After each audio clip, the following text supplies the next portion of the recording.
Hola a todos, hemos empezado el capítulo de la fe. Hablé brevemente de cómo y por qué el hombre es un ser para la fe. Ahorita, en una segunda instancia, habría que hablar de la revelación. Decía hace un momento que el testimonio de Dios es acerca de Dios mismo, es decir, que Dios habla acerca de Él mismo. Se dice que la revelación la encontramos o está contenida tanto en el Antiguo como en el Nuevo Testamento. Una vez que Dios nuestro Señor nos creó, es decir, cuando nos puso en el paraíso, a Adán y a Eva, empezó a hablar con ellos, a platicar con ellos. Y ese platicar no era, pues eso, contarles chistes, sino irse revelando, ir desvelando cómo es Él. De manera que todo lo que encontramos en el Antiguo Testamento es contenido de la revelación y nos habla de Dios. Por ejemplo, en cuanto cae Adán y Eva, pues inmediatamente Dios nuestro Señor, ¿dónde estás? ¿Dónde estás? Eso nos revela la bondad de Dios. Es un ser infinitamente bueno, que solo quiere nuestro bien. Bueno, pues en el Antiguo Testamento vemos, claro, no me puedo detener aquí en tantos pasos, en tantos sucesos, en tantas historias tan interesantes acerca del Antiguo Testamento. Para eso ya puede haber un curso acerca de la historia de la salvación, en que nos detengamos un poco más en el Antiguo Testamento. En el Antiguo Testamento encontramos que nuestro Señor se empeña en establecer alianzas con su pueblo. Constantemente nos busca, ¿no? Nos habla de su fidelidad, de su amor, una vez más. El pueblo nos habla de cómo somos nosotros, de cómo es el alma. En general, lo que brilla en el pueblo, desafortunadamente, es la infidelidad, mientras que, por otro lado, se va manifestando la providencia amorosa que nos cuida, no deja de cuidarnos. Hay una serie de prodigios también que tienen lugar en el Antiguo Testamento para mostrar el poder de Dios, que es efectivamente omnipotente, que es infinito, que es eterno, ¿no? Se revela como el Dios uno, como el Dios único, ¿no? Pues una carga muy fuerte del Antiguo Testamento es el monoteísmo, creer que hay un solo Dios. Y de manera que se multiplican los discursos en el Antiguo Testamento por parte de Dios para hablar de Él, para explicar cómo es Él. En el Nuevo Testamento conocemos más a fondo, pero de un modo definitivo. Aquí se podría decir que nos daba discursos.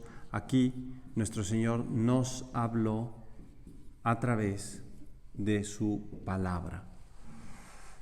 Ya decía antes que, decía en la sección anterior, en la lección anterior, que ya hablaremos de la Santísima Trinidad. Lo que pasa es que Dios, conociéndose a sí mismo, ¿verdad?, engendra la sabiduría de Dios, o la sabiduría infinita de Dios.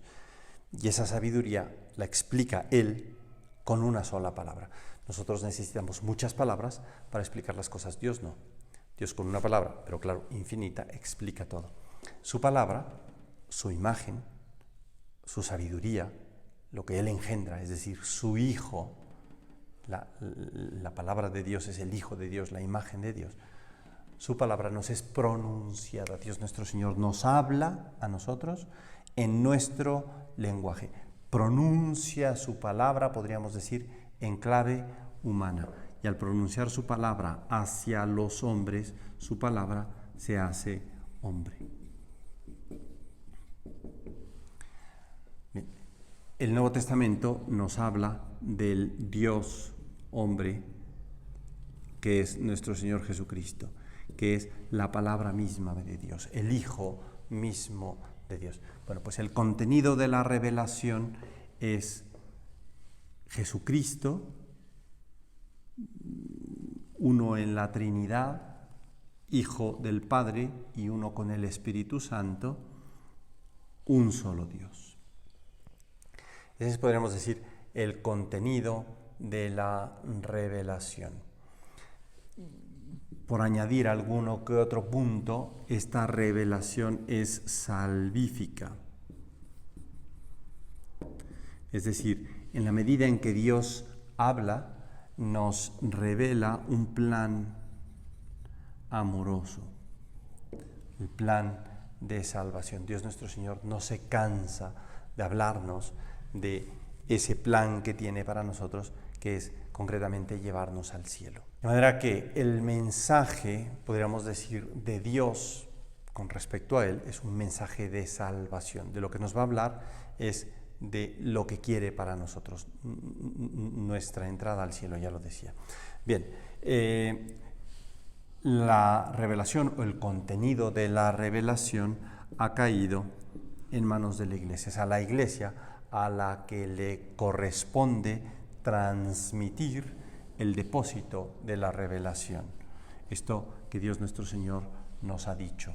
Nos habló de muchos modos en el Antiguo Testamento, últimamente nos habló por medio de su palabra.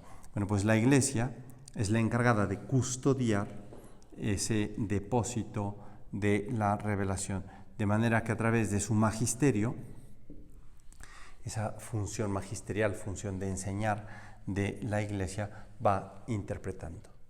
Para la interpretación de las Sagradas Escrituras es preciso ayudarnos de lo que la Iglesia ha ido diciendo, sobre todo porque hay una serie de pasajes, podríamos decir especialmente ocultos o difíciles de entender, obscuros más que ocultos, oscuros.